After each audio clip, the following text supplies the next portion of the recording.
Hello students, welcome back to our this sixth Synergy Sphere session, and we are glad to have you all here. I am Priya Chanda here, academic coordinator with MITSDE, and I like to welcome you all on behalf of MITSDE. So this is our sixth Synergy Sphere session, and under this initiative, we as an institute aim to provide our students a platform where they can share their experiences with us, their knowledge and their wisdom with their fellow peers. Our primary objective within this initiative is to foster a learning community where students can not only exchange insights within their respective domains, but also share their personal life journeys and experiences. And our goal is to inspire students to connect with each other, allowing them to learn and grow together. So my dear learners, are you all ready to support each other and our today's speaker? If you all are, please share your yes in the chat box to show your energy to us. Great. If we can get a lot of yes, then good to see you all active here.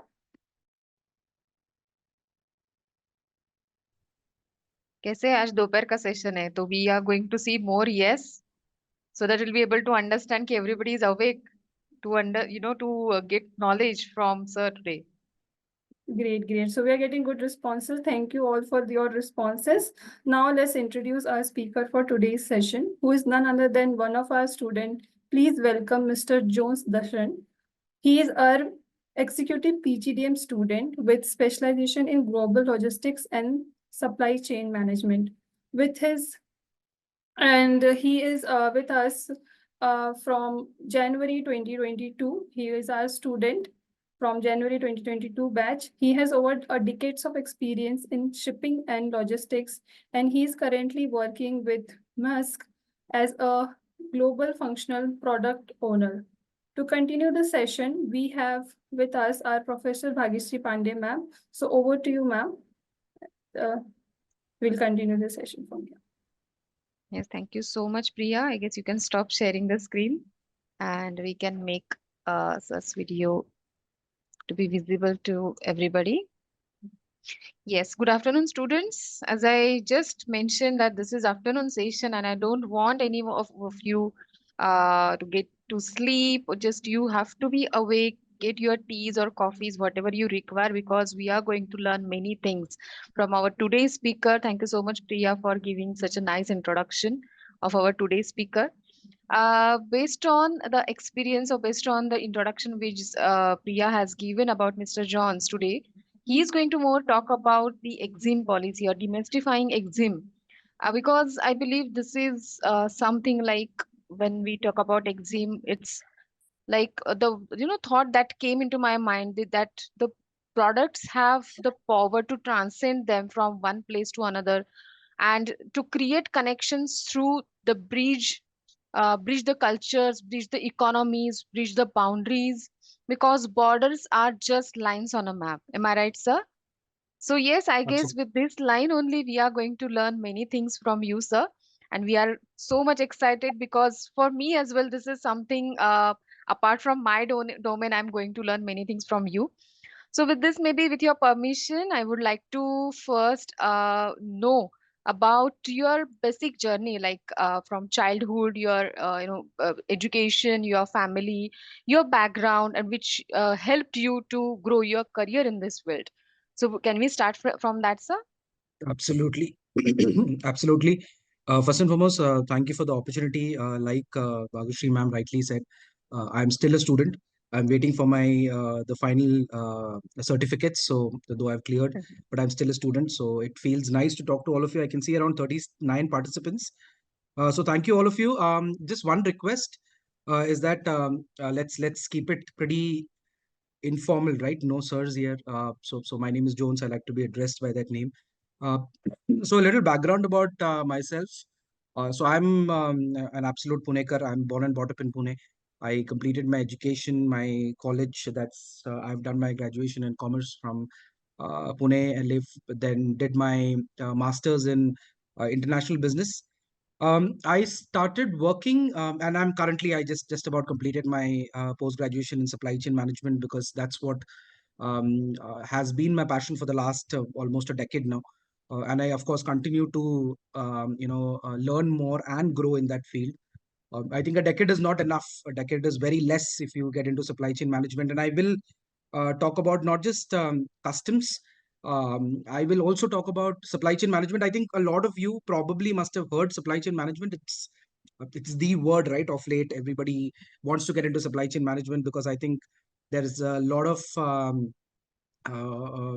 talk about it. There's a lot of knowledge about it, and then of course, these kind of courses, the course that I also did from MIT, right, was absolutely helpful in not just re-emphasizing or re-helping you to relearn what you've kind of worked on, but actually it helps you to give a lot of structure.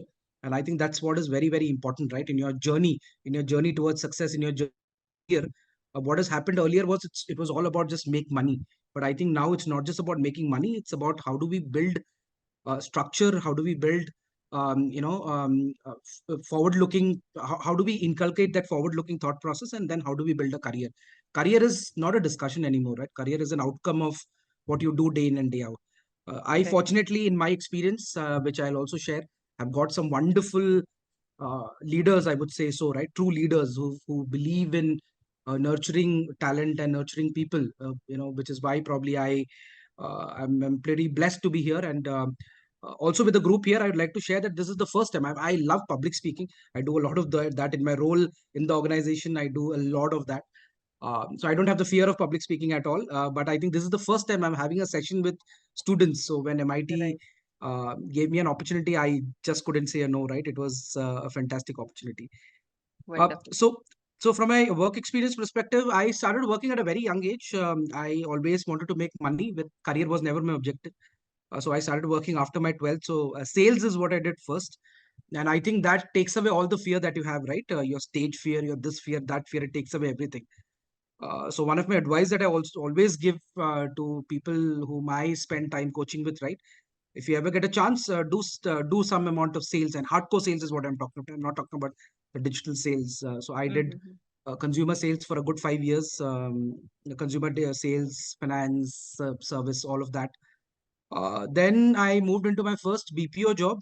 That is when I moved to Mumbai. So I was in Mumbai for a good 10 years, 11 years actually, before my marriage, the good bachelor days, the fantastic bachelor days. So I worked there with a company called as 3G, which is now Tech Mahindra.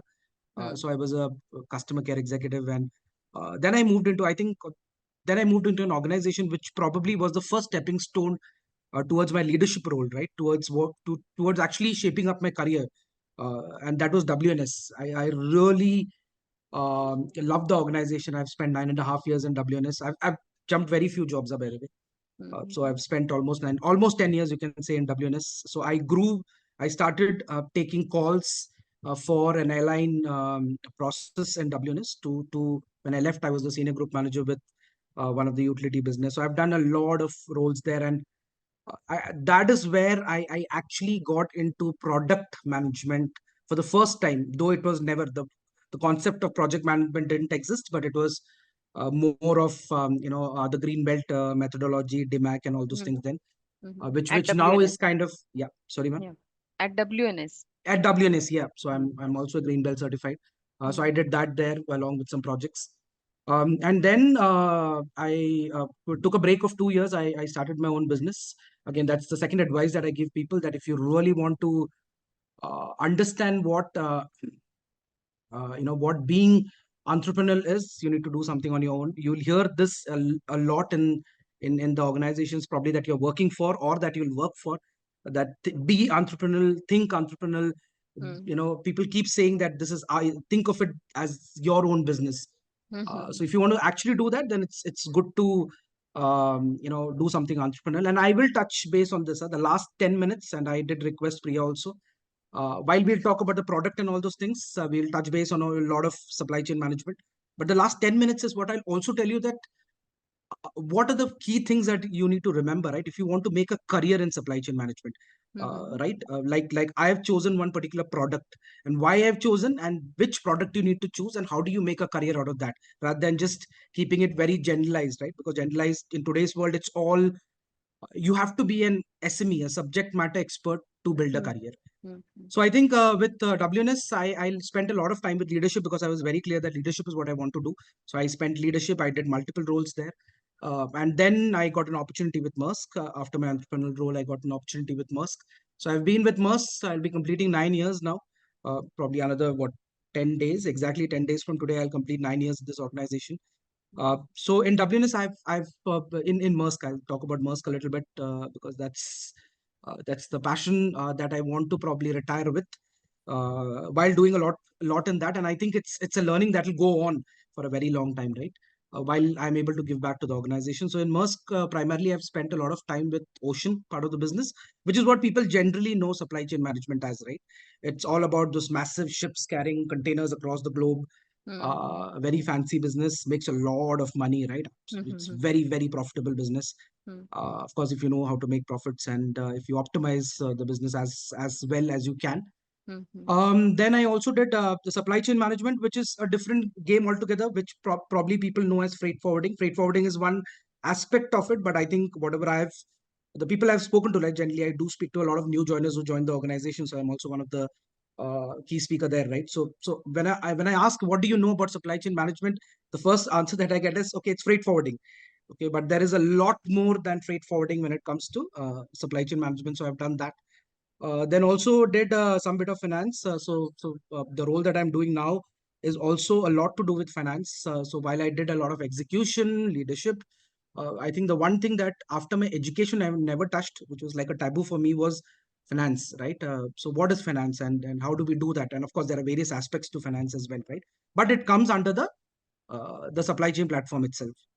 So currently what I do is I'm the global functional product owner for customs.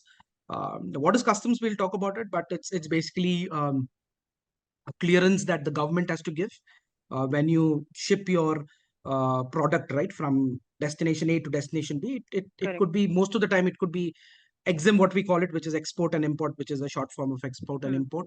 Hmm. So that is a requirement. It's an absolute mandatory requirement, right? Because you do anything, uh, the clearances has to be there, right? The government clearances has to be there. And I'll also talk about why it is extremely important and when did it become very important and all those things. Hmm. Hmm. So that's a little bit about me, Bhagashri ma'am. Yeah. Over Yes, to yes, you you are again. actually talking very nice. I feel I should not ask more questions because you are going in the flow. Maybe I just want to say that you are very much fortunate that you got your opportunities, you got your leaders in a way that they will Yeah, definitely help you to grow you further. And yes, I'm happy to get the points from you. So looking forward for whatever the points you are going to share further. So maybe thank you. you can start focusing on about your company and the supply Yes. chain and the customs which we are talking about. Absolutely. Yeah. Absolutely. So before I go ahead, guys, any questions, anything that anyone would want to ask me or probably set some rules. So I think couple of rules. One is please feel free to stop me at any point of time, ask as many questions. I cannot promise you that I'll have an answer to everything, but I will try and give you an answer for anything and everything. And then of course we can connect offline as well, right? Post the sessions as well. I can share my LinkedIn ID and we can connect on that as well. And I can keep sharing whatever we learn. And again, while I've been kind enough to have this session, but again, one of the ground rule is that we are here to learn from each of you. I'll share the LinkedIn ID at the end of the session. So I'll do that for sure. We are here to learn from each other. It's not that no, I come for some global gyan or something, but we are Mhm. here to learn. I also want to learn a few things from you. While I'll try and probably share uh, a few learnings with you as well. I'll wait for 15 seconds. If any questions, I did see a question on WhatsApp, and this thing I will share that at the end of it in the chat box. Yes, students, any questions related to the pointers or the things which John sir has shared till now? None? Okay, no problem, guys. Good afternoon, John sir. Hi, good Thanks, afternoon. thanks for briefing us. And yes, you may continue, sir. Thank you. I'll definitely ask if I need. Yes, yes. And guys, again, sorry, one very, very important thing. There is no, pardon my language, but there is nothing called as a stupid question here. Every question is important. So do not shy. Like I said, there are things that I might not know, which is, I am absolutely okay with that. But there are a lot of things that you would want to know, and it could be in related to the topic that we're talking about, or it could be in supply chain in general, or supply chain plus finance. Just feel free to ask, and if I'm able to respond, I'll respond. If not, then I'll definitely get back to you on that one. Okay, with that, Thank you very much. I have a question here. yes, please. Sorry, if you So can my just give me name- your name. I'm not able to understand who's talking. No worries. My name is Debarati. Hi, Bharati. Yeah, so I have a question regarding the leadership role. As you mentioned, you started in WNS from a very basic agent profile. So Yeah. how you took it as the career growth where you actually took the leadership, and you are in this particular position of product owner, global product owner. If you could help a person who is already in like a team lead role, how will that person grow to have that leadership, exposure? I mean. Cool. So I'll so there are two parts to this. There are two parts to this answer, right? How did I become a leader? I became a leader by chance. Let me put it that way. Okay. So I'm talking about like almost something that happened 15 years back, right? I'm 43 now, so you can imagine when I was like really Yeah. young, I became a leader. So it happened by chance. It's not that I was aspiring for something, because till WNS, it was all about make money and then have a gala time. But leadership came by chance. But then what changed after that is the first time I became a team coach, what was called as WNS. In WNS, that's where you actually get a very small 5 people team and you start coaching them, and that's more of a step up towards becoming a team leader, right? And the organizations were growing and opportunities were there. But I think what changed when I became a team coach is the responsibility of managing a team. So this is where you decide what is it that you want to become, right? Are you more inclined towards customer obsession, product, and so on and so forth? When I say product, I also mean process, more of a subject matter expertise, or is your inclination towards people, coaching, growth, development, and where do you see yourself? So at that point of time, I had a very, very influential leader whom I'm still in touch with. So he told me one thing, right? That now that you've become a team coach, and this has always stayed with me throughout my career, and it applies to absolutely anything that you do, right? So he told me one thing, that now that you've become a coach, and the next is of course a leader and AM and so on and so forth, right? Do not try to prove that you are a good team coach. Okay. It's all about showing how you can be a better leader, or how is it that you are fit to be a team leader in that entire organization, right? So what is it that you're going to do next is what actually makes the difference. It's not about what your deliverables are or KPIs, and gone are those days when you're when you actually work to deliver KPIs, right? Because that's more like you get paid to do that. It's about what is the additional thing that you're doing from a leadership perspective. And when you start looking in that direction, right, and especially for me, when I started looking into that direction, at that point of time, leadership was the in thing, so we kind of grew in that role, right? But when I did my greenbelt training out there, that's the first time I realized that probably along with leadership, of course, while I would want to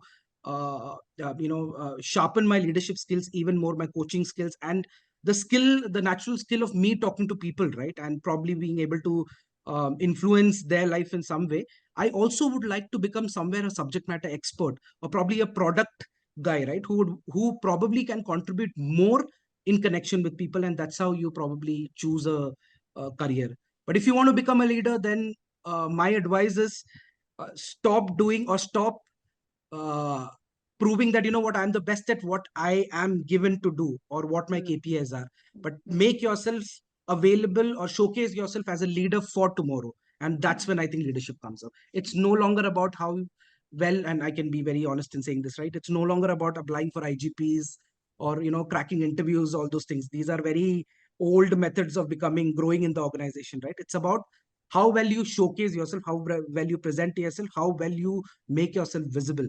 And I think that's the game changer. Correct. Okay. Thank you. The another thing is that you said you did Lean Six Sigma, right? Because I am a professional. I am working, so I work as a, I should say, trainer, L&D group. So Oh. I also did, because I worked as a quality as well. So from there, how you took your journey to become the product, because there is some other thing, right? I'm still, because I'm in the first year, I'm yet to decide what I'm supposed to take for my specialization, whether I'll go to HR or organization development or the supply chain, because I had a kind of inclination, but I am really confused, so I thought I'll check with you, what should I take So, that way so as my Devarati, what we'll do is we'll park this question for the last 10, 15 minutes conversation. I think I'll be able to kind of Mhm. not guide you in per se, but I can give you a direction on why and what is it that can help you choose a more effective career rather than generalizing it, right? Now, HR also, to be very honest, it's too general of a term. Like what would you want to do in that, right? Is it recruitment? Is it line HR? Is it the people part of it, or HRVP, is it HRVP ops, or that who's the site maintains the site. Yeah, Hmm. yeah, I would So, like to go for that. let's again reconnect on this at the end of it, and then probably we can talk more a little bit in detail out there. Sure. Done deal. Yeah, thank you. Cool, guys. What we'll do is coming back to the topic of the day, customs. But before customs, I'll just give you a little background on supply chain management. How many of you, before probably on the chat, you can put, are familiar with supply chain management, or would want a little bit of a background, probably a quick brush up, and then where does customs fit into it, and what are the basic requirements? So if someone can, probably few of you can put some comments on the chat window, then we can take it forward. Little background. Okay, I am from SCM background. Great. Jignesh, superb. Anyone else?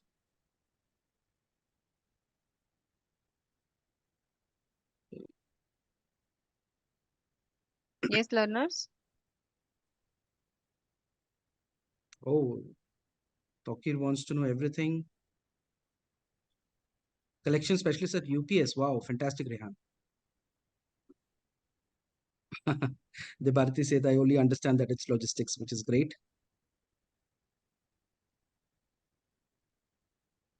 Superb. So what we'll do is, I'm also from the SCM background, Kiran. Perfect. Okay, I'm trying to shift to SCM department. Fantastic. So thank you, guys. Thank you. So I think there are few who know, few who don't know. So I'll keep it to absolute layman language. What is supply chain management? Supply chain management is very clear. It's so I'm working. Okay, great. So what is supply chain management? It's a very simple. If I have to put it in the most simple words, right? It is a customer who manufactures, and today it's global manufacturing, right? We don't have we get products from across the globe in every goddamn country, right? There was a time when probably how do I say the best of electronics, especially for me, right? I'm also a South Indian, a Malayali. So if you wanted a good television or a good transistor or a good watch, it was always me telling us telling one of our uncles or brothers who practically whole of Kerala is based out of Dubai, right? So they will get that in their boxes. They'll get televisions. They'll get this, so on and so forth, right? But today, in today's world, every product, be it the best of product, is available in India, is probably available in your city. Correct, you've got this massive stores where either it's available or probably it's being produced in India. And with a lot that government has been doing in the last few years, right, there is a lot of things, the international brands which are actually getting manufactured in India or countries close to India, which then through economic zones and to various cheaper ways of transportation, right, reaches our country. And a lot what gets manufactured and grown here goes to other countries, and that is what supply chain management is all about. So what does supply chain management do? It kind of binds our planet together, is the easiest way to put it. So there is a lot that are the people, each countries, each areas have to contribute, be it the natural resources available or vegetable growth or fruits, vegetable, cold storage, then manufacturing, so on and so forth, right? There is a lot that happens, and every country, every region, every area has their own speciality, their own how do I say, expertise. and how do other people benefit is through the existence of various supply chain platforms or various ways of how we can actually get these things moving from destination A to B. And that's all that supply chain management is. It's basically a customer who wants to distribute his or her products or their products across the globe. And what uh, supply chain does, the organizations who are experts in supply chain management, they will ensure that they do everything that is required to for the product to be picked up from destination A and it reaches destination B in the best possible way and in the fastest possible time basis the shelf life of the product or whatever the nitty-gritties of that is, right? So that is supply chain management. So that is supply chain management. Yeah, I'm also getting some answers. Overseas supplies of product, absolutely fantastic.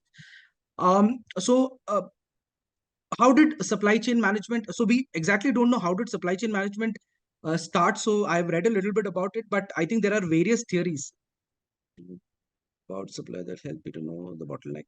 Yeah. Yes, Vinay. So how did supply chain management start? I think it's a age-old profession. It's a age-old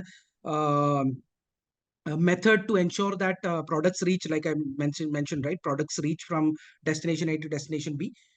Um, and what are the various ways of so when we say supply chain management, right? There are various methods, there are various platforms through which we will do supply chain management, right? Or we will ensure that products are moved from destination A to B. So one, of course, the most common one, I think a lot of people will know this. I think two, I would say, is the most common, and we see that probably day in and day out in our country as well, and that's the trucking part of it, and of course the rail bit of it, right? There is a lot that happens to trucking. There is a lot that happens to rail movements.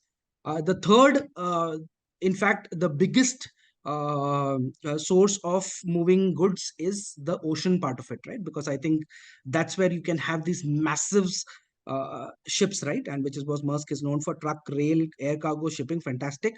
Uh, uh, from SHL, I don't know what your full name is, but I think that's a fantastic answer. I was just coming to that.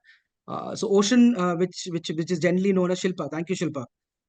So ocean, right, which is where the maximum movement of goods happens across the globe, right?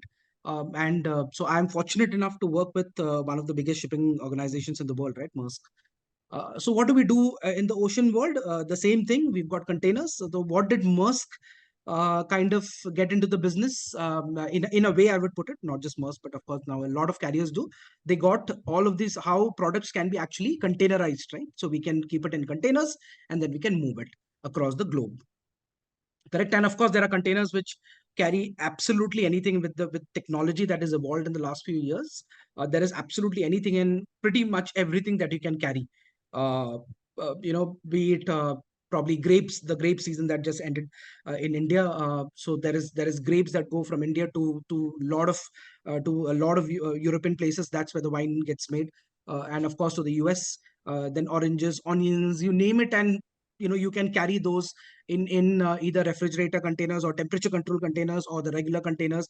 You can carry absolutely anything, right from a yacht to a helicopter uh, to you name it, and that can be carried right in a vessel today with all the technology that we have, uh, and the technology that's getting even developed in future as well. So where does customs fit in? Customs is an absolute regulation. Well, what does customs do? So what is expected out of customs? Let me put it that way. Okay, what is expected is that whenever you are actually exporting or importing anything, for example, if I'm exporting, say 10 containers of shoes. Okay, so I'm a shoe manufacturer in India, and I would want to export, say, 10 containers to US. Okay, so where does customs come into picture? Customs is generally, like we know, it's an authority. Uh, it's an authority that is either based out of the airport or the rail authority. It kind of sits with the rail authority as well. It sits majorly with the ocean part of the business. Now, so what is expected, right? So what is expected is, first and foremost, everything that you transport in a container is supposed to be declared to the customs officials. Now, why is this necessary? This is necessary. So before I say that, anyone would like to tell me why is the customs activity important or necessary?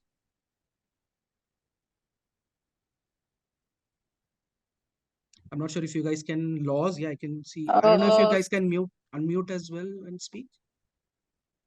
Yes, sir. As per my I'm in a bank and I'm being a part of Exim, like import and export and traders. So according to our bank, it's customs it decides for what value you are getting import or export. What's the Absolutely. hmm. So Fantastic. according to that value, we have decided कि क्या commissions लेना है. Been in product also, been in money also. In accounts में भी जब transfers होते हैं, like if people are trading ना, so they are exporting some things are outside the India, and the foreigners give them money in their इधर वाला account. तो Absolutely. यही सारी चीजें होती है, तो वो वैल्यू चेक करने के लिए कि क्या वैल्यू एग्जैक्टली क्या वैल्यू जा रहा है, बिकॉज वो जब कस्टम चेक करते हैं तो उस वैल्यू के अकॉर्डिंग कुछ चार्जेस भी करते हैं. Perfect perfect. सॉरी, आपका नाम क्या बताया था आपने? Sir Riya Riya Mishra. Riya, fantastic answer. I think so this was you took away, बोलते ना, आपने मेरा एक point actually चुरा लिया. तो but I'll elaborate on this before I actually I can see a few hands up, but before I get into the next, I'll just elaborate on this for a few seconds. So what Priya mentioned is right. It's a very Riya valid sir. point. Riya, I'm sorry, Riya. So what Riya mentioned, Riya ने जो बोला ना, actually उसको process बोलते हैं. When we declare something, right, there are three main documents that is supposed to be given for any um, um, custom declaration that happens, correct? So we'll come to the finance part of it a little later, but the declaration bit, right? And one of them is a very important document that Ria mentioned, is a packing list. Okay, now what does the packing list do? It actually tells you in my 10 containers, that just sticking to my own example, right? If I've got 10 containers of shoes, so probably each container can have, say, 5,000 boxes of shoes. My packing list will actually tell me that, okay, so my container one has got 5,000 boxes, and 5,000 boxes have got so many shoes. The shoes are of this color, this size, and everything. This is a very important information, which gets, first and foremost, the customs authorities will know, okay, this who is the consignee, which means who is the customer. I am the customer here. Whom I sending it to, which means who is the import receiver bit of it. Is there a shipper involved, which means is there a third party involved in manufacturing or supplying this? So all of that information is also very transparent when these information come out. So this also becomes critical for for the entire finance bit of it, because when there is a shipper involved, like Ria rightly said, right? So when there is a shipper involved, then the shipper has to actually collect from the customer, right? The shipper will do the movement, or probably they will even manufacture at times, right, and do the movement, and the customer is just a consolidator and seller. So in this case, for the bank to be able to release the payment to the shipper on behalf of the customer, it is very important to know what is being declared to customer, because at the end of the day, that is what you say, the moment of truth, right? That is actually what is getting transcended to your location that you want to send to. So thank you, Ria. Fantastic point, I would say. I guess Kiran want to ask something. He has raised Yes. his hand. Yes, Kiran.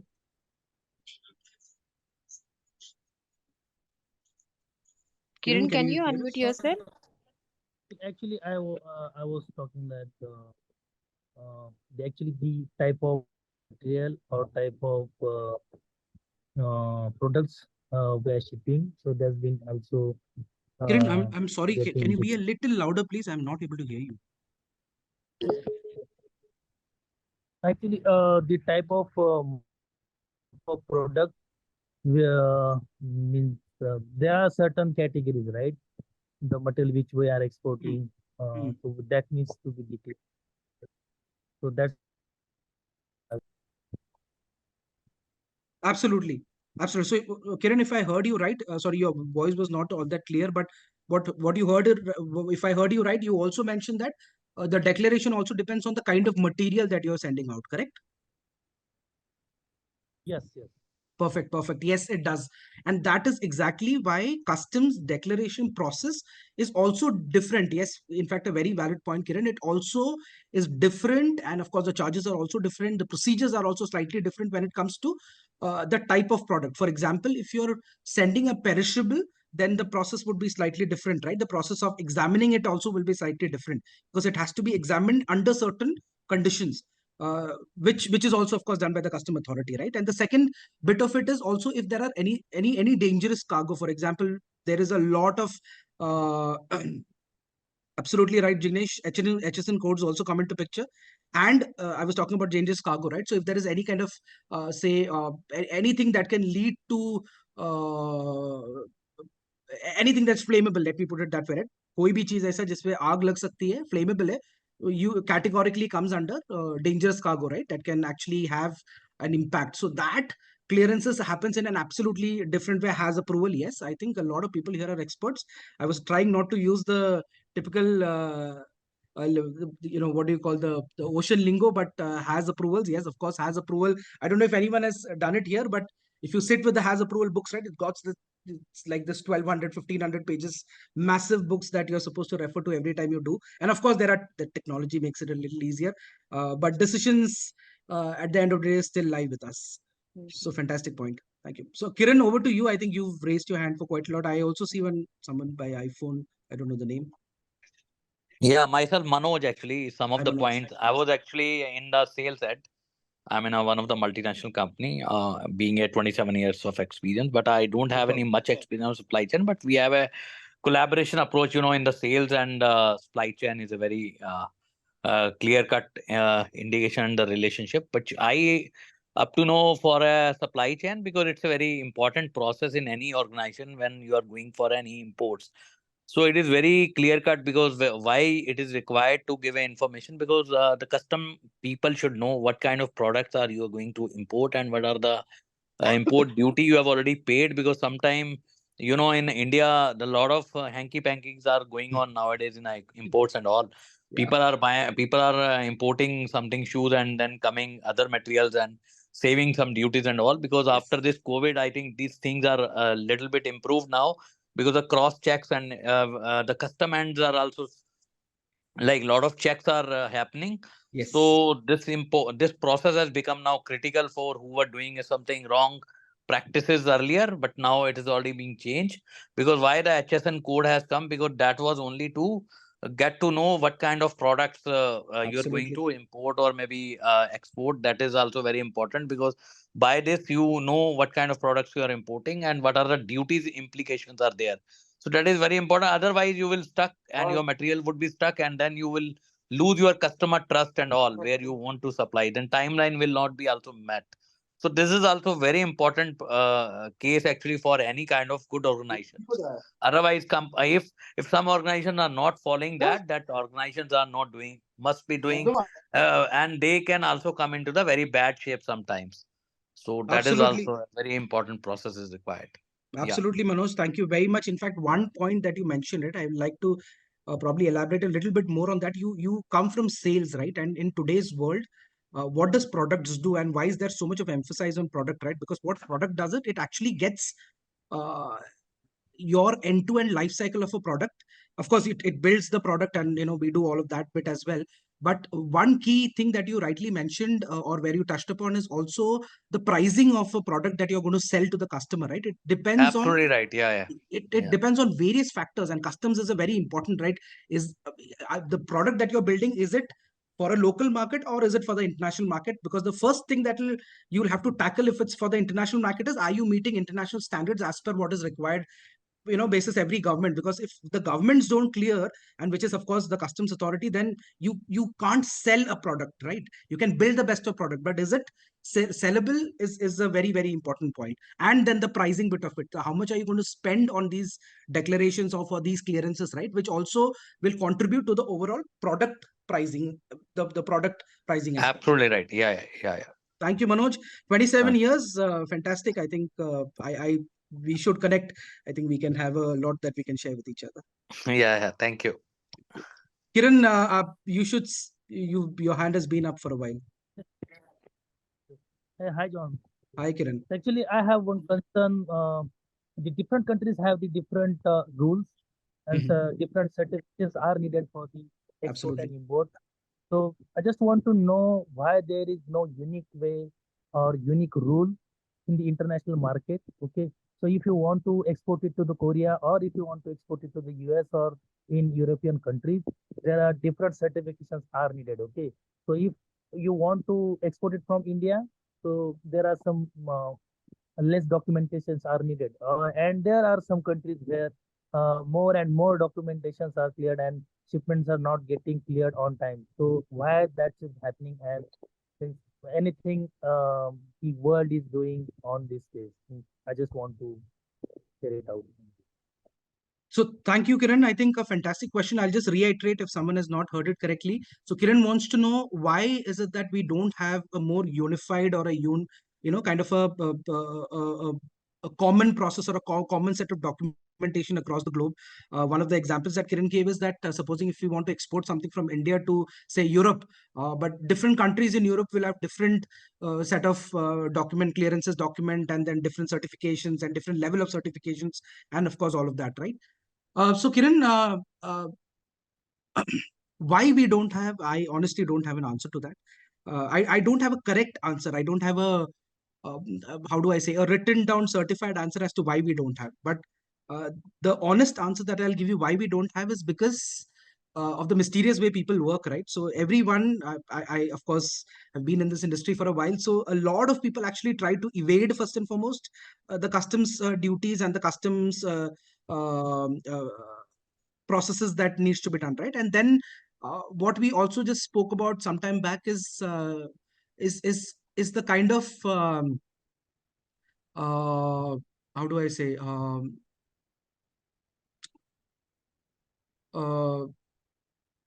a lot of people actually do not follow the protocols, right?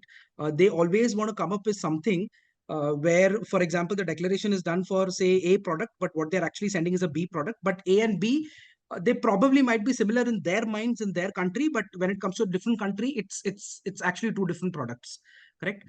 And why the countries have become so strict and they are not willing to come up with a unified process is also a lot to do with what happened after the 9/11 attack, right?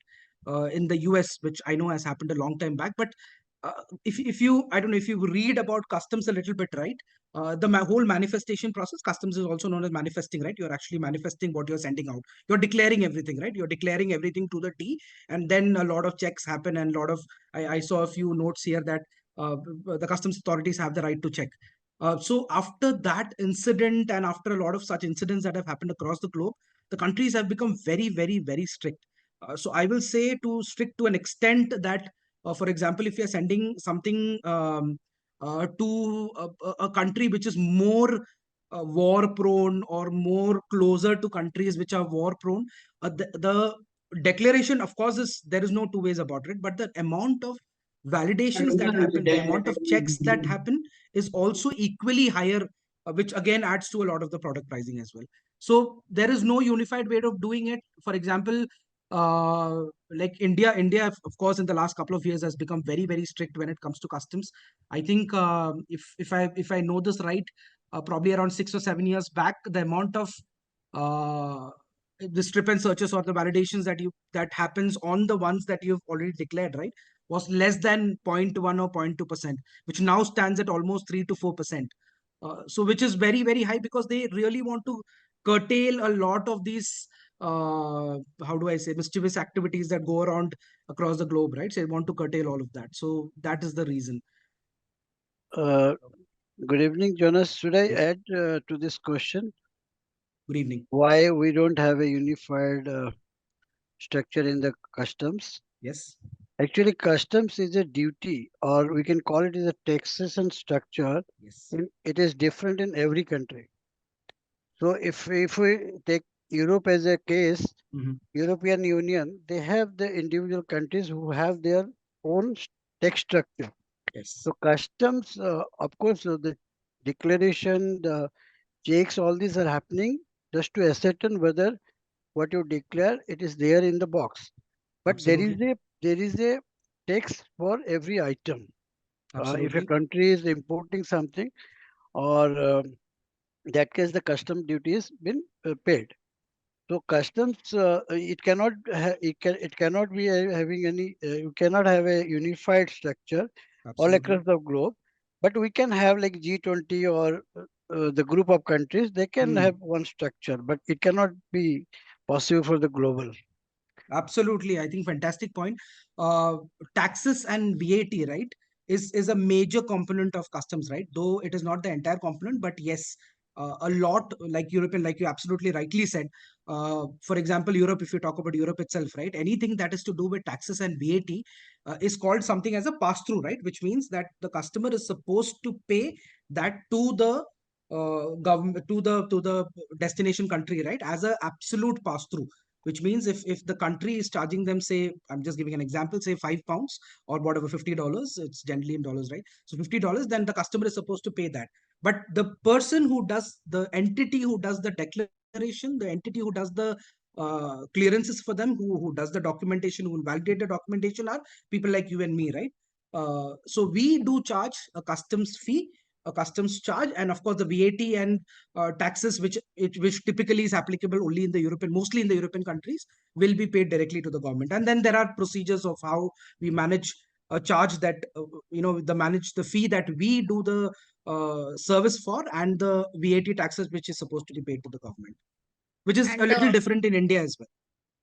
And sir, I think also the reason when different foreign countries had different kind of product जो वहाँ पे सस्ती मिलती है, the traders, sometimes the traders are doing like foreign में कोई trader है who is selling a metal kind of thing, like metal, पर वो metal की आड़ में he is exporting gold also.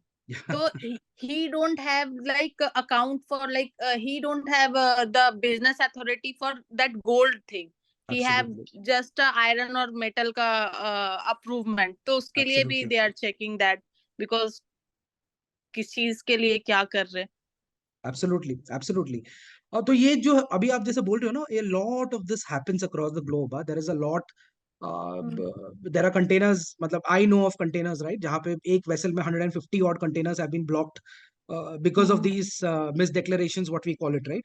कि declare मतलब आप भेज ABC रहे हो, जैसे आपने बताया, right? आप भेज iron ore करके भेज रहे हो आप, मतलब मेरे actually containers में iron ore है, right? A product which can be made into multiple things, right, after purification processes and all. Right. But actually जब उसमें देखा जाए तो if when you do the validations, when the customs do the check, right, it turns out to be something different. तो काफी होता है, ये बहुत ज्यादा होता है. Because each and every business के लिए आपको एक certain license लेना पड़ता है. In India also, तो foreign का भी अपना होगा, तो maybe इस कारण से भी हो सकता है. Yes, in fact, जैसा आपने license का भी बात किया ना, तो license में भी there are some rules, like for example, if I have to give the organization that I work for, right?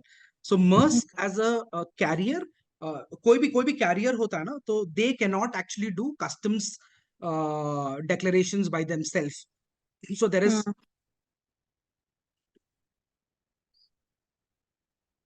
okay, sorry, there was some pop-up. So they cannot do customs declaration by themselves. They cannot have a license to do custom declaration because they are the one transporting. आप transport भी नहीं कर सकते हो, मतलब जैसे होता है ना, आप एग्जाम में लिख भी नहीं सकते हो और चेक भी नहीं कर सकते हो, राइट? चेक करने वाला कोई और होता है. तो as a carrier you cannot do, even if you have all the money in the world, right, you cannot have a license to do declarations. And that is one of the reasons why this business has seen a lot of growth. And I'll tell you why growth, right? Because what has happened, declaration as a process or as a business was always done by these small entities, right? छोटे entities across the globe here, they've got the small companies. Some for India mein, a lot of people are based, they'll be mostly based, if I talk about the ocean world, mostly based somewhere close to the ports, correct? So what these larger companies have realized is that first and foremost customs make a lot of money, right? Matlab, if I have to talk about the business as such, right, it pretty much runs on a 40 to 45% profit margin, pure profit margin, and the cost of investment in doing this is very, very less as compared to normally doing a supply chain management, correct? Normally transporting a entire container or probably a big truck carrying a lot of vehicles and all those things, right?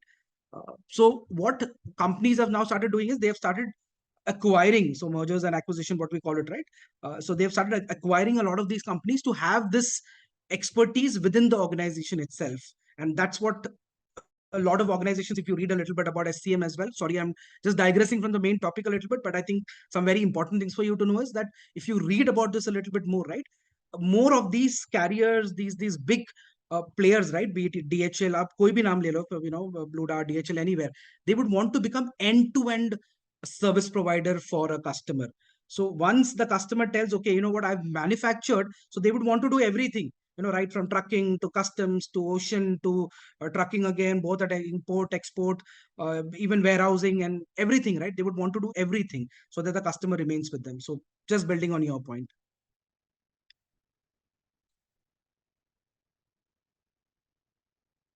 Thank you. Any more questions? Sorry, with all the questions, I was just trying to think which point I was on.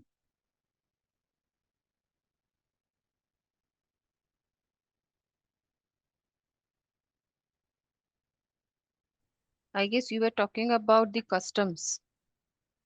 Yeah, sorry. Sorry, just 1 second. I'm just going through some material. Okay, cool. So coming back to that, who would want to tell me? I think a lot of people here know this business pretty well.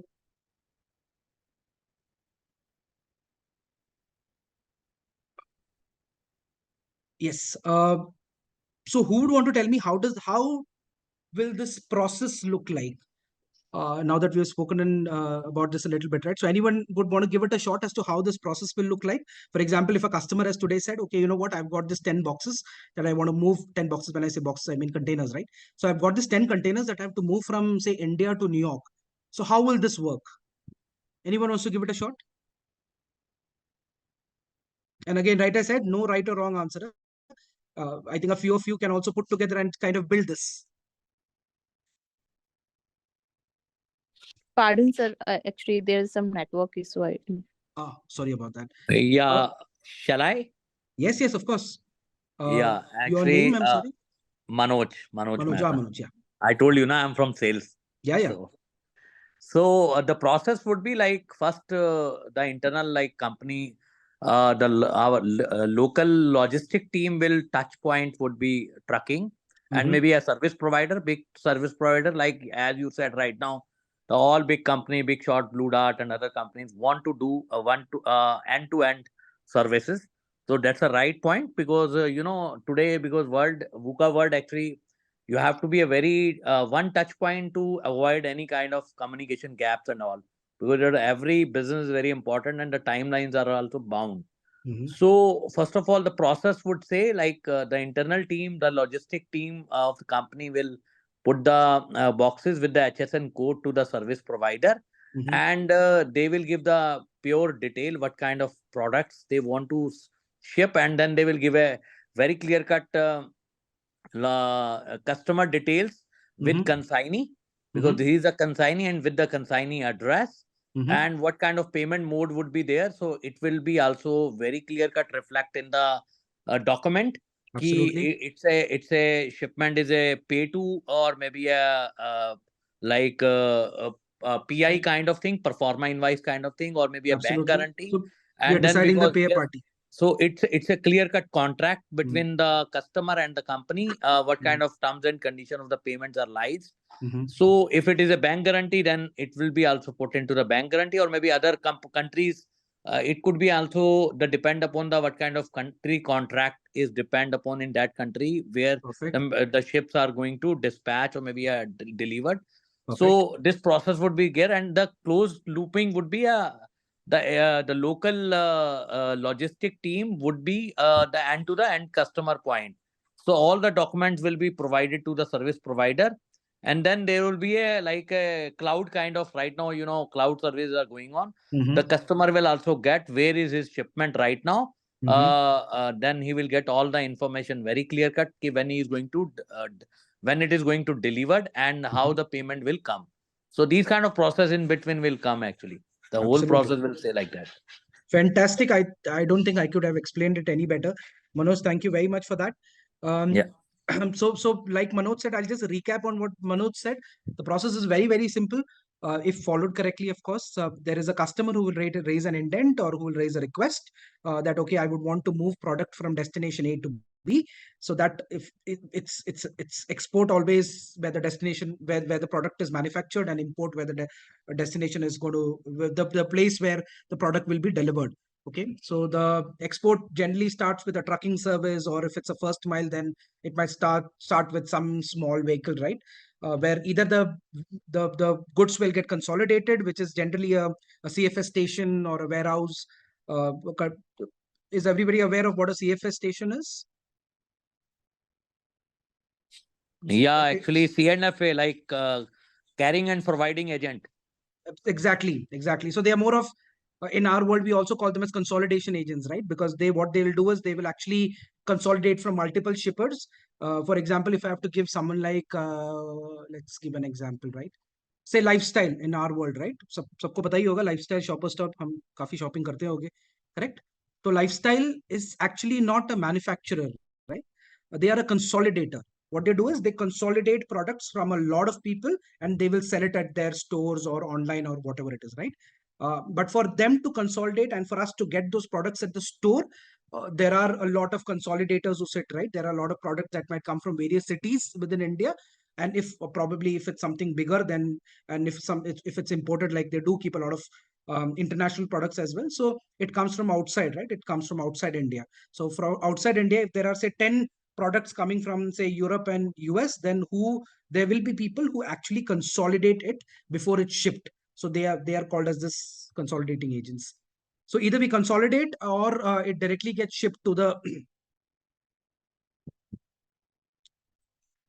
so it will get then consolidated, and that is where actually your packing list, which I spoke about, one of the document, right? A very, very important document. I don't know if anyone has seen, but do Google it. It's one of the most important documents in customs, because packing list will be like this huge 10, 15, 20, 30, 40, 50 pager, right? Because it actually gives detail of every box or everything that is there, to the extent that it will tell you which color it is, if it's, of course, if it's got a color and a size and a pattern and so on and so forth, right?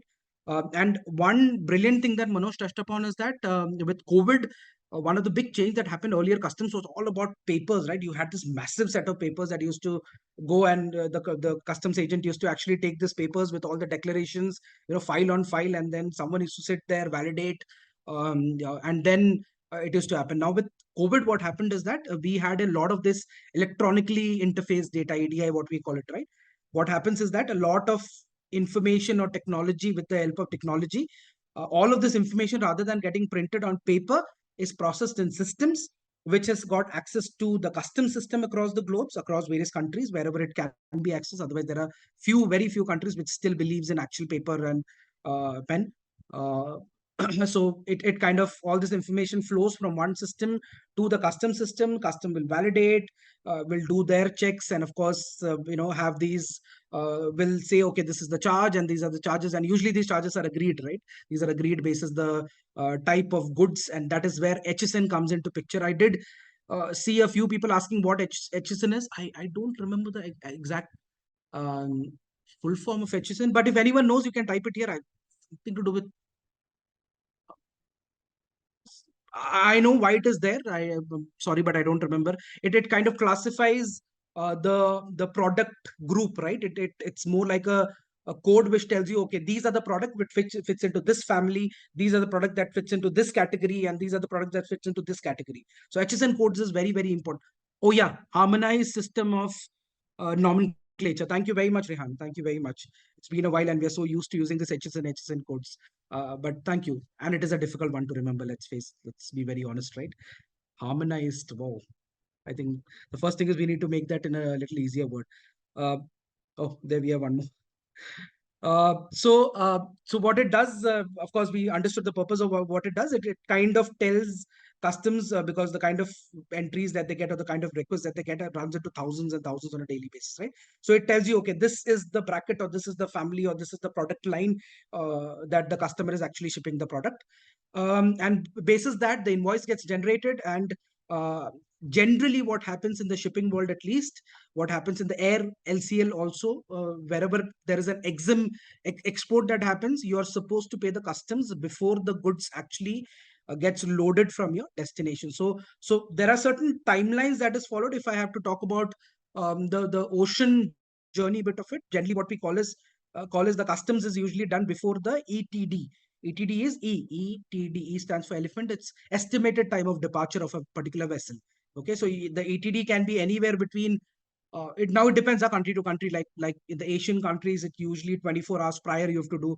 In the US country, the rule is completely different, that before reaching the US waters, I think it's 12 or 18 hours, 16 hours or 24 hours before touching US water. Not before it leaves from the origin country. Origin is the country where it's exporting from. Before it reaches that country, then your customs team out there has to get all the information via electronically transferred data. They have to validate, they have to approve that money has to be paid by the customer to the custom agent, and only then the clearances happen. And it pretty much runs. I know the process looks a little complicated, but trust me, over the many years that this has been followed, and of course a lot of support from the fantastic technology that we have today, this process kind of works in a pretty seamless way. And then of course the same happens, जो भी export में आपका होता है उसका ही उल्टा, मतलब bang opposite of that happens in import, where the product reaches there. The first thing that happens here, the last thing that happens is customs, and before it gets loaded onto the vessel, right? Of course, from a actual cycle, it is the loading which happens last, but at the destination where it is imported to, it is the discharge. And these are just technical terms that we use in the ocean world, guys.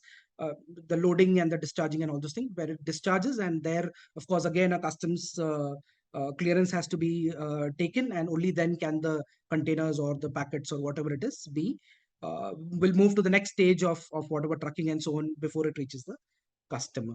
So Manoj, thank you very much. I think very well explained. I'm not sure what I could add more, but all that I've tried to do is probably summarize a little bit.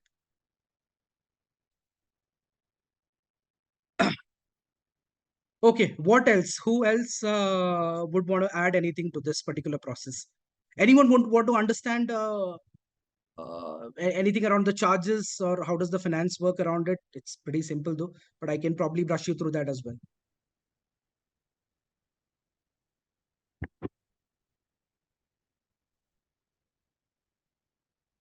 Okay. So I've got one definitely. So guys, like I said, I did touch base on it a little bit. From a customs perspective, there are two type of charges that happen. Okay, one is so we'll understand first the commercial of it, right? Now, what is the commercial? How do we make profit? How does any organization make profit? In customs, I think I'm sorry, I don't remember the name of the gentleman, but I think it was very well explained that customs majorly is all about taxes and VAT. VAT is mostly in the European countries. Otherwise, it's all about taxes. We are just paying. We don't pay for a service to customs, to the government, but what we are paying is we are paying for the taxes of the products that we are actually exporting or importing. Okay. For example, if you want to buy, if someone here, right, wants to buy a Ferrari from wherever it gets manufactured to import it to India. So we have to pay what I think 120% or something, or 140% of the cost of that particular, right, because it's 100% manufactured in a different country and imported in India. So when we pay that amount, that is what goes to customs. That is the tax in India, right? That amount of import tax is what has to be paid. So of course that is the primary charge for export. I think no duty. No, exports also will have duties. It depends on the product. Sorry, the name went off. Shamkant, I think it was. It will depend on what kind of product you are exporting.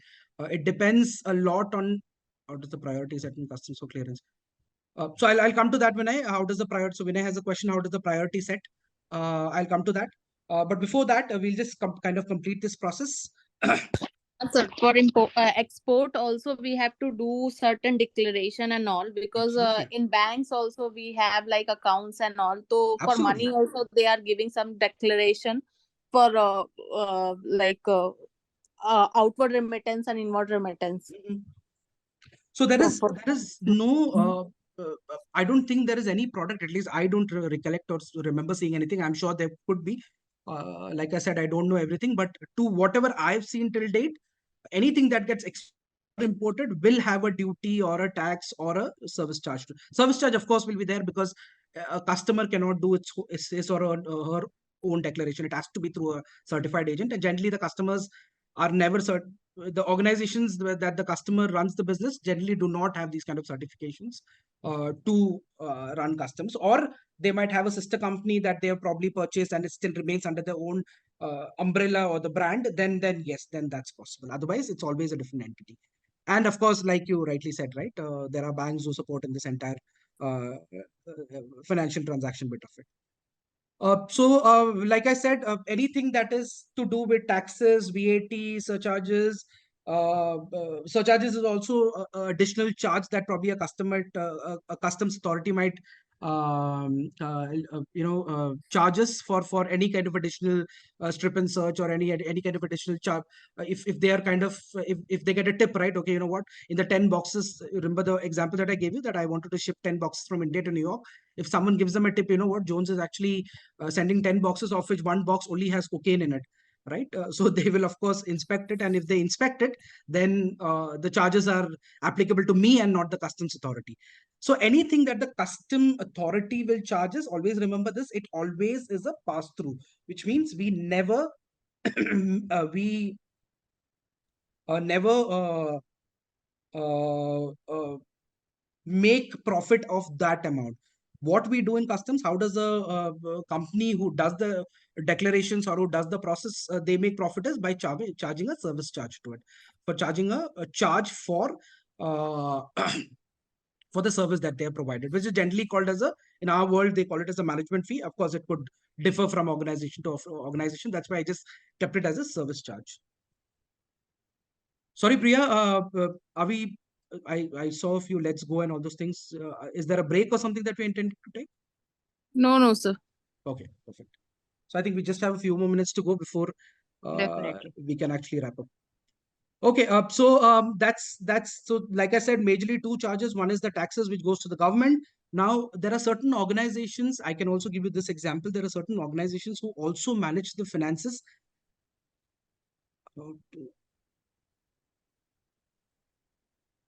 Okay, sorry, Gaurav, you asked me a question. Can you please explain what is BOE and how do they charge? I'm sorry, I don't know what a BOE is. What is a BOE?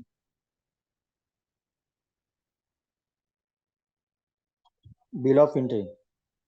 Sorry? Bill of entry. Bill of entry, the bill of lading you're talking about? Yeah. Okay, so what do you want to know about that?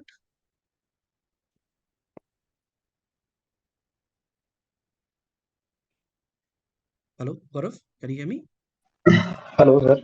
Yeah, sorry, I didn't hear that question. It kind of went away. So Yes. I will explain. Sir, how to check the bill of entry and their including taxes or custom duties? It may have, मतलब क्या होता है कि as per component जो अपन export करते हैं, तो उसके हिसाब से taxation courier और cargo के distance में change कर देते हैं. तो उनको एक कंफर्मेशन देना होता है. तो किस बेसिस पे टैक्सेशन करते हैं वो पूछना था. टैक्सेशन हम जो कस्टम्स टैक्सेशन हमको करता है, राइट, जो भी अपना टैक्सेस होता है, that is basis the product that we are actually exporting. What is bill of lading? Bill of lading will actually tell you. So like I said, right, there are मैंने बहुत पहले एक statement मारा था कि there are 3 important documents which is required for customs, and one I kept talking about during this entire conversation is packing list. It gives all the details. The second is this bill of entry or bill of lading, what we call it, right, in the ocean world. What is bill of lading? It is nothing to, as per my understanding, again, as per my little understanding that I have, it directly does not have any impact or any. Hello? Sorry. So that it doesn't have any significance per se to the taxation. Taxation is completely dependent on the product that you want to export. It has got multiple permutation combination, and it's got multiple regulations around it, right? It would depend on what are you actually exporting. What the bill of lading does it? Bill of lading is actually a document which will tell me, which actually tells the carrier if I'm exporting through ocean, right, which is where the bill of lading generally comes into picture. It will only tell me, okay, this is what I've declared, and this is what I'm going to load, and this is what I'm going to discharge. So your bill of lading generally has to match to the customer invoice, which is the third document, and it has to match to the declaration document that we have, right, the declarations that we've done. So these 3 documents, when they actually have a perfect 1:1 match, is when along with the, of course, the customs checks that happen, right? The custom check, the physical custom check, or the whatever validation happen, which is the declaration. I would put it as the declaration, bill of lading, and your customer invoice. If these three matches, then we are good to go from a declaration perspective or from a clear custom perspective. But does it have an impact on the taxation? My understanding say it doesn't. Probably there could be. Okay, sir. Okay. Thank you.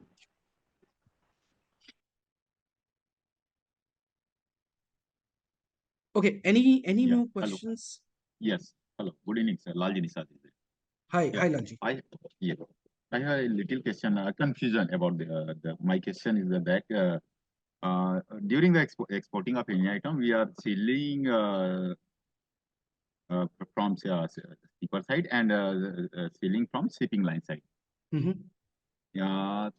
So how could know about the how could our customer validate the items inside SMS packing list?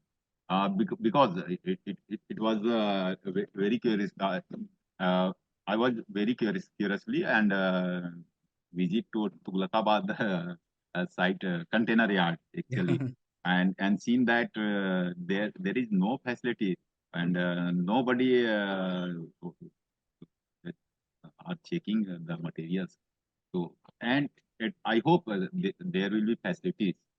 So I want to know how they either our countries or another countries also. Fantastic question for some. Lalji, you said, right? आपका नाम Lalji Yes, बताया था, right? yes, yes, sir, yes. I think fantastic question. So there is no ground rule to this, Lalji. There is no set. How do I say? कि आपका जो भी product है, right? आप जो भी एक्सपोर्ट कर रहे हो या फिर इंपोर्ट करा रहे हो, there is nothing like it will get validated or it will get custom checked. Declaration is mandate. You cannot send anything without declaring and customs accepting it. But customs, say for example, like in the example that I gave you, right? So I want to send 10 boxes, which I declared has got shoes in it, and every box or every container has got say around 1,000 shoes in it, and that 10 boxes 10,000 shoes. So this is what I'm declaring. I will give all complete details to customs. Now if customs decides, even after the acceptance through the system, I paid all the duties, taxes, everything, the custom charges and all, it is all clear. But at the import, if customs decide, okay, I am going to check this box, they randomly validate. They will never ever, there is no ground rule as to how it is done. There is no percentage of what it is done. Only the percentage that I read last is from a 0.1 or a 0.2% that used to happen earlier, a long time back, right? It is now at around 4 or 5% globally what gets audited. And whatever they check, right? I think around 20 to 25% of that is usually notorious items, right? Which is not declared. So there is no ground rule per se how much of it gets checked. But if they decide to check, what happens is, as a person who is exporting or importing, right? And this is where the product pricing is very important. I'll come to that as well. Is that this is what is called as an ad hoc or an incidental charge. Now customs ने अगर बोला कि Jones का जो product है इसमें से मुझे container check करना है, I want 2 containers to be checked. So right from opening the seal, which is the seal charges, right? So there is something called as the seal charges. So opening the seal to resealing it to checking, strip and search, what they call it, right? At times it's just validation. At times it's strip and search. Strip and search is where actually they will make you unload the entire container. They will unload, they will actually open boxes, which of course then becomes a loss for me, but customs will never bear it. So there is no rule per se. And usually my understanding, what basis my understanding, right? Usually जो ICDs होते हैं ना आपके, जो जहाँ पे container store होते हैं, वेयरहाउसेस के अलावा भी जहाँ पे कंटेनर स्टोर होते हैं, यहाँ पे आपको वेयरहाउसेस में तो नॉर्मली 99.9% कस्टम्स कभी नहीं होता है. बट ICDs में भी जो आपके कंटेनर डिपोज होते हैं वहां पे भी only if the ICD is very close to a terminal, there might be a chance that customs checks could happen in an ICD. But generally it happens once your container has gated in. There is a concept of gating in, right, into a terminal.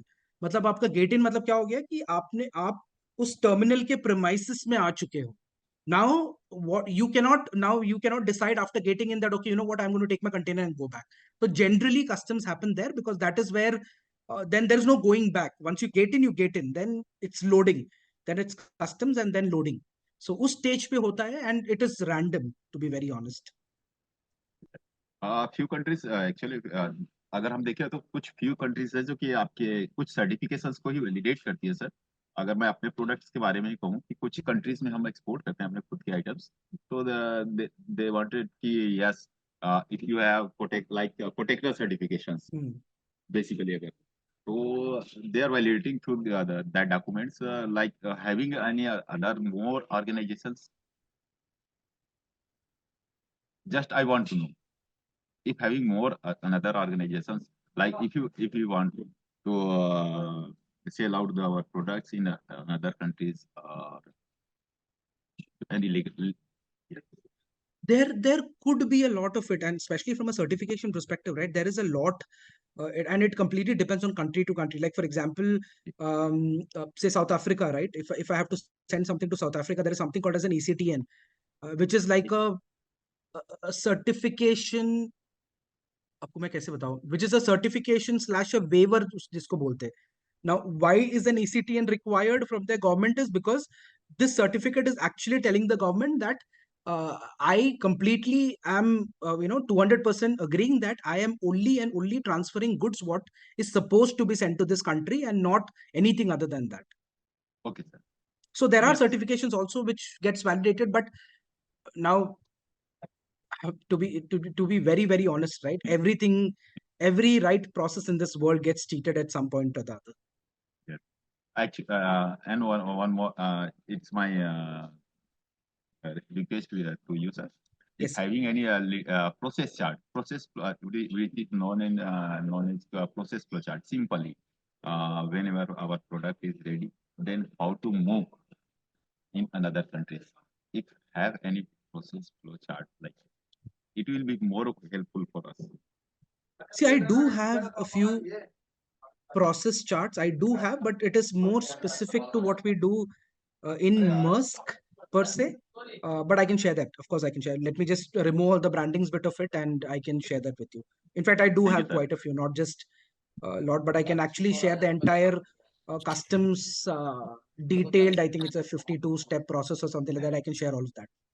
Thank you, sir. Thank you very much. But sir, what I think na कि each and every product के लिए there is some different kind of process, because Absolutely. nowadays Instagram पे बहुत सारे ऐसे channel है जो jewellery और कपड़े सप्लाई करते हैं फॉरेन और फॉरेन से यहाँ पे, तो Yes. उनके पास भी some kind of एक छोटा मोटा कुछ होगा ही according to their declaration और according to their उसके Absolutely.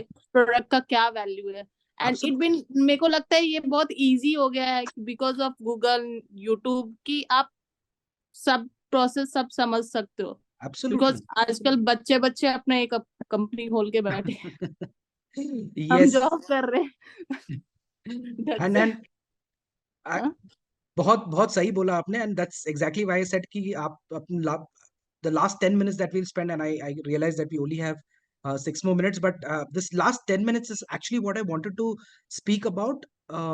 Why customs as a product, why focus on product, and what can it do to your careers? We spoke about careers a little bit, and I think if everyone is fine, can we kind of talk on that a little bit? And this is also, I'm sharing my own experience, that why did I stick to a product and not supply chain management in general? I think we've, Sure, sir. Yeah. if it's okay, and this is more of my reflection, right? See, what happens in today's world is there is so much of knowledge available, and you rightly said, right? मतलब आपका YouTube और Google ने तो हमको थोड़ा literally बोलते हैं ना, has made all of us jack of all trades, क्या बोलते हैं, master of none, correct? And that's what it's Yeah. happening, right? That you actually want to know everything, but you really don't want to focus on one thing, correct? And Right. that is where I think someone also asked me, right? Sorry, I don't remember, but Debarati, right? You asked me that why from, probably in your own words, you asked me why from leadership to a functional product owner role. And what does it mean to all of you, right? What does it mean? And why did I choose a product to speak about and not supply chain management in general? Because I think supply chain management is a massive universe in itself, right? But a product is more focused. So, and this is more of a little bit of a career advice, right? There are multiple things if you, in today's world, not just acquire knowledge, become a subject matter expert, but also understand understand what is it that you want to do with it, right? Do you want to probably convert this knowledge into something that you want to do a startup of your own? And something like customs, right, is a very hot product in today's market, because you're not getting away with customs, right? I don't think you're going to get away with customs, and till the time import export is there in the globe, right? You're never getting away from it. The more political complications that's going to happen in future is only going to increase more rigor around all of this. So in a way, the more political tension, the better for people like us, right, who are doing this job. So we ensure that we continue to have good jobs, and that pays us pretty well as well. But at the same time, this also gives a lot of you who have an entrepreneurial mindset, right, who would probably want to do something of your own. This is, trust me guys, this is a pretty untapped business that a lot of people do not know. So everybody thinks, what is supply chain management? Okay, cars, truck hai, containers hai, and then we move product from one place to another. There are very few, like Manoj spoke very well, and a couple other gentlemen, I'm sorry I don't know your name, but there are very few people who can actually link the entire product's journey, right from the time it has been uh, it is at an ideation stage, right? Matlab, when you design a product, you probably has thought about it at some stage, right from the time you think about it, you design it, you build it, you implement it, you fail at it, you learn, you correct, then you go to the market, sell it, and then of course you want to become a global player. Not even a global player, even if you want to do it within India, I think this is something that you should understand as to how a product is to be built. And a product is not just a product which physically can be sold, right? Customs is a service, correct? It's a service with not a very high investment, but it can actually make a lot of people and their careers, right? Be it if you want to continue with it as a profession in one of these organizations, or you want to probably do something of your own. I know people who have started. So I know one of my ex-colleague from Denmark, right, who started his own organization, who started his own custom setup back in Europe, and it's been what 2.5 years that he's doing it, and he's doing a fantastic job. So that's one bit of and this is not just to do with customs as a product. It can be in supply chain management. I would urge and request you that don't generalize yourself too much. Understand the business, understand the market, but think about what product you want to focus more on. Like I'm sorry I don't remember your name, but you spoke about, there's a lady who spoke about how does banking relate to customs, or how does banking relate to supply chain management. Again, that's a massive line that we can speak about probably for the next 2 hours, right? That how does finance, how is it very closely related to customs? Because one of the things that I said when we were talking is also that a service in customs, right, has to be paid before the container gets loaded, because that's a risk that a lot of organizations carry, that because if you load a container, and if the service is not paid for, then the customer can at the end of the day say, you know what, I'm not going to pay. Because then he'll tell the government that, you know what, I'll pay you for the duties and taxes through some other agent. So there is a lot of these frauds that have happened, and that's why what do organization generally do is that they do have this entire structure of how well finance is linked to this particular product, and how well do we have that the inward flow of money, and then the settlement and all those things, right? So that is also a different discussion. But yes, it's a line that can actually help you to not just demystify to supply chain management or customs or trucking or whatever it is, but it will also help you to understand how is my money related to, because at the end of the day, whatever we do, it has to result to money in the bank. So any questions, any more questions, guys? I think we are pretty much on time. Students, we can take one last question if you have any, or we will wind up the session there. Yes, please carry on.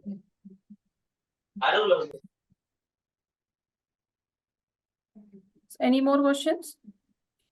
Okay, so there are no questions now. So let's have us a good picture now. I would request all of the students to be on their videos, switch on their video, so that we can have a good picture with you all here.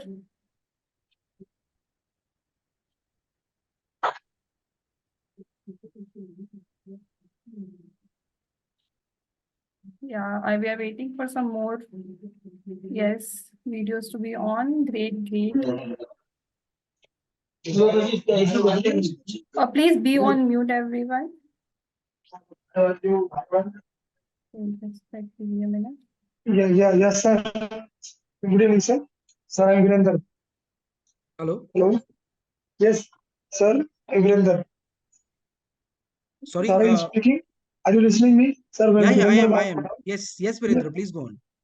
Sir, I'm working from last 5-7 years for supply, so store purchase department. So please helpful for supply chain. Count this. Sorry, got it? Virendra. Sir, I will didn't quite comfortable understand in. Yeah, I spoken in Hindi, sir. या हाँ please आप हिंदी में बात कर लो वीरेंद्र, कोई problem नहीं। Sir actually मैं पिछले 6 से 7 साल के बीच में लॉजिस्टिक सप्लाई चेन के बारे में पढ़ने की इच्छुक रख रहा हूँ। परचेज में काम कर रहा हूँ, स्टोर परचेज में। तो मेरे को बताइए सप्लाई चेन के मैं क्या हेल्प लेके और बेटर कर सकता हूँ अपने आप को। वीरेंद्र, आपने बोला कि सॉरी आपको थोड़ा वॉइस ब्रेक हो रहा था, पर आपने बोला कि आप पिछले 6-7 साल से सप्लाई चेन के बारे में पढ़ रहे हो और आप परचेज में काम करते हो, करेक्ट? हाँ जी, परचेज में काम करता हूँ सर। स्टोर परचेज में, स्टोर में इन्वेंट्री आता है जाता है और उसका इनवॉइस रेज करते हैं, इनवॉइस बिलिंग करते हैं सर, इस तरह का। तो मैं जानना चाह रहा था कि मेरे को क्या हेल्प मिल सकती है आप सप्लाई चेन के रिगार्डिंग दिस सेशन को रिगार्डिंग। या Virendra, I'm sorry, I'm still not getting the question. Bhagishri, are you getting the question? आप सप्लाई चेन के बारे में जानना चाहते हैं या मतलब या He is आप ये facing समझ। some network issues, I guess. So voice भी clear नहीं आ रहा है।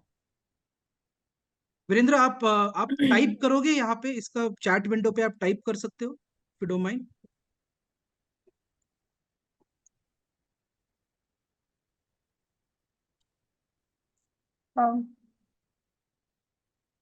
Brandon, are you there?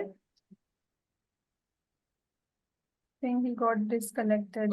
Priya, I'm not sure if you know the candidate or student Virendra. If you can take that question and then we can come back to him on that one. I'm not able to connect. Did he want to know about supply chain management? Because I could understand that he's in the purchase department, but after उसके बाद का मुझे समझ में नहीं आ रहा है what was the question. Virendra, maybe you can put your question in the chat box, and Jones, I request John sir to please share your details as well in the chat box, so the students can connect with you. Maybe on a LinkedIn if you are okay with WhatsApp number sharing with them. I think I'll put in my LinkedIn profile. I had given it to Priya. I can do that. So Prabhu, yeah. Hi, Prabhu. So basically, I'm not sure if it's the right time to ask the question. Most of the early session I missed because I was traveling, so wasn't able to attend. My question is a quick question. Just wanted to know: is there a process to understand how to choose the right product? Because there are a hell lot of product. I believe there is one core product. When you choose that, there are several subcategories. I mean, I would say if you say let's go for coconut. So I was checking. Volza, I believe, is one of the largest data provider for international exim. So I spoke with them, and we actually took this example of coconut trading. Let's say, like the most of the requirement is in Sri Lanka, United States, and some other countries you mentioned.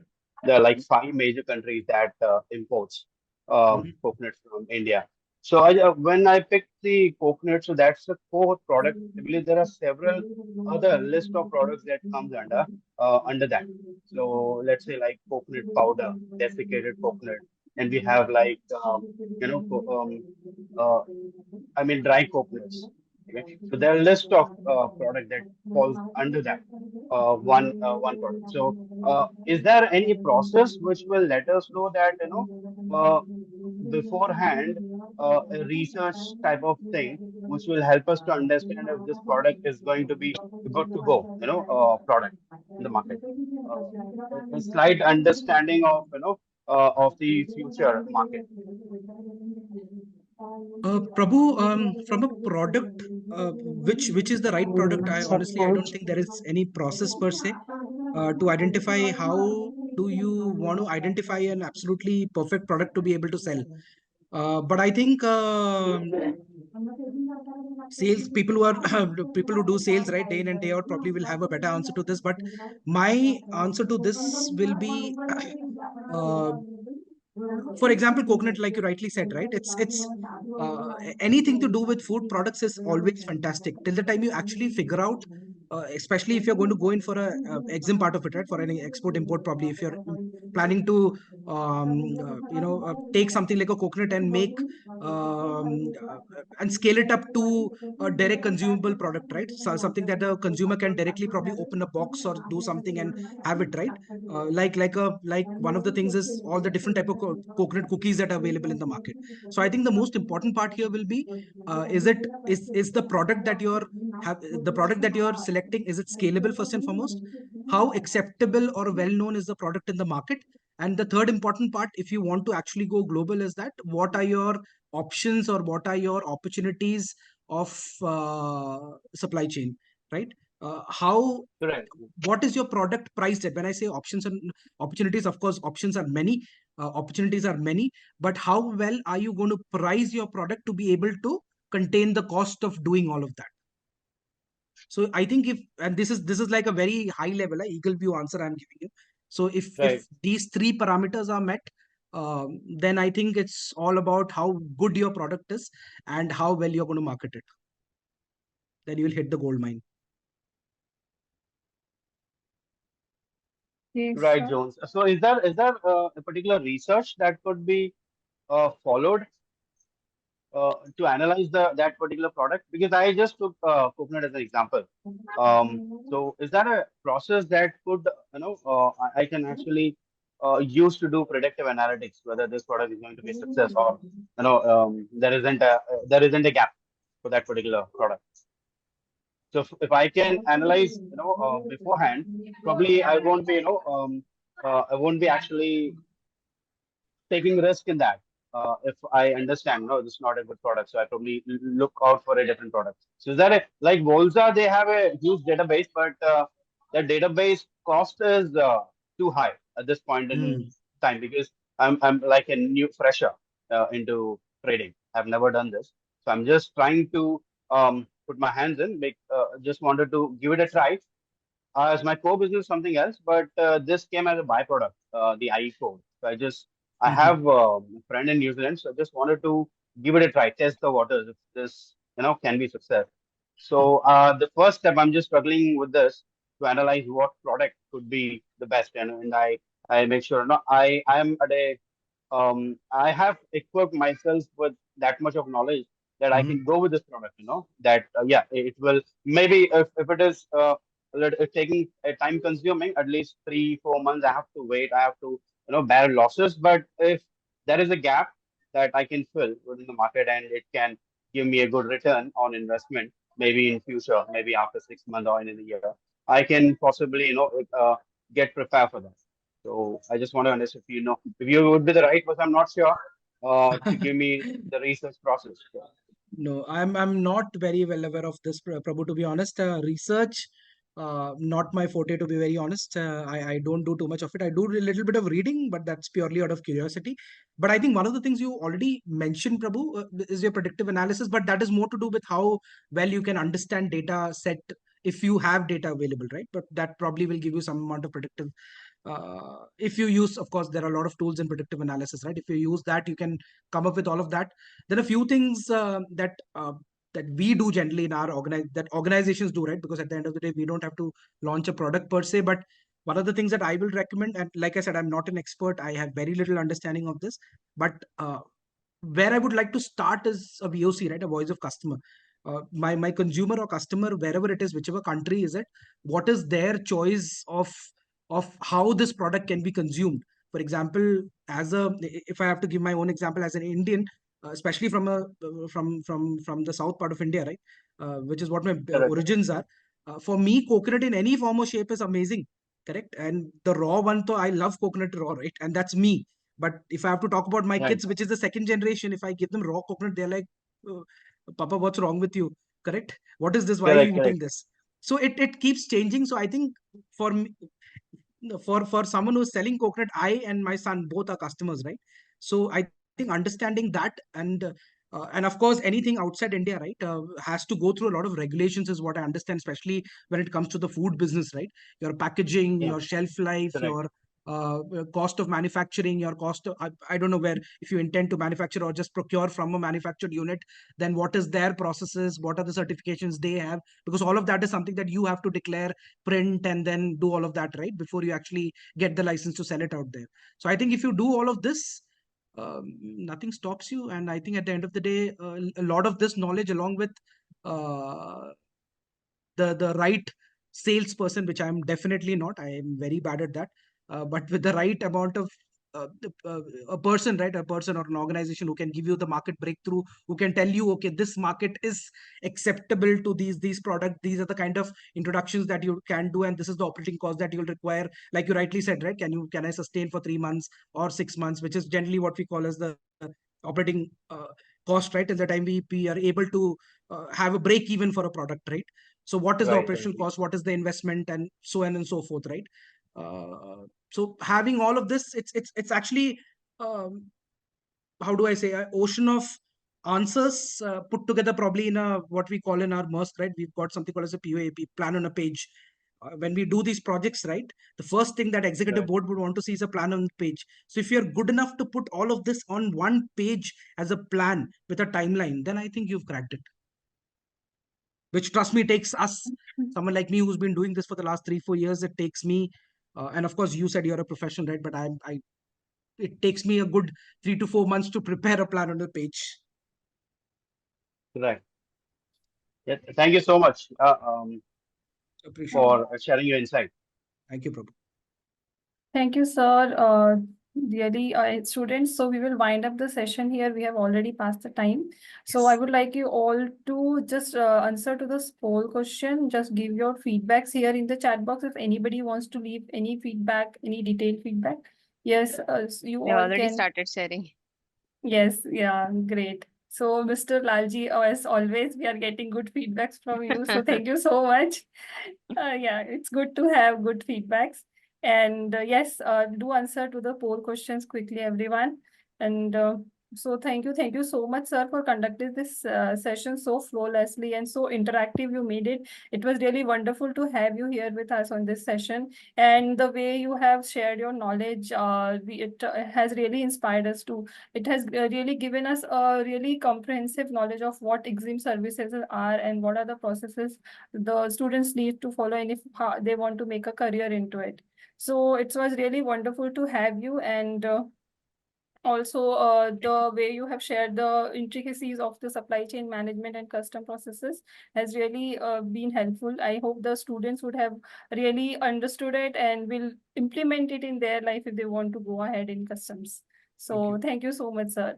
And yeah, thank you so much, Bhagishri ma'am, also for being a part of this session, to be a My great pleasure. support always, It's ma'am. always a pleasure to attend Synergy Space session, to interact with these speakers who are with us as a students actually, but नाम के लिए students है ये सब. But it's great to have such students like you, sir. Because of you only, we are, able to yeah, to continue this. So it's really great to have you here, sir. And Thank you. we will look forward to connect with you in future also.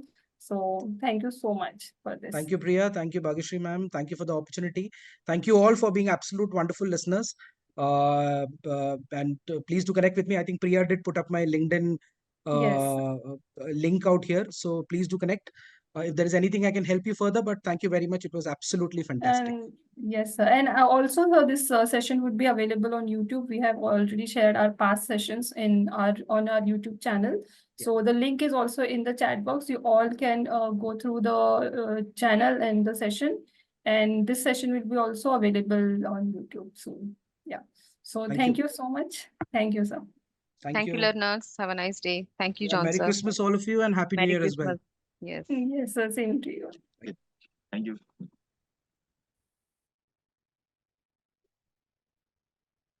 Merry Christmas to all. Thank you Thank you. all.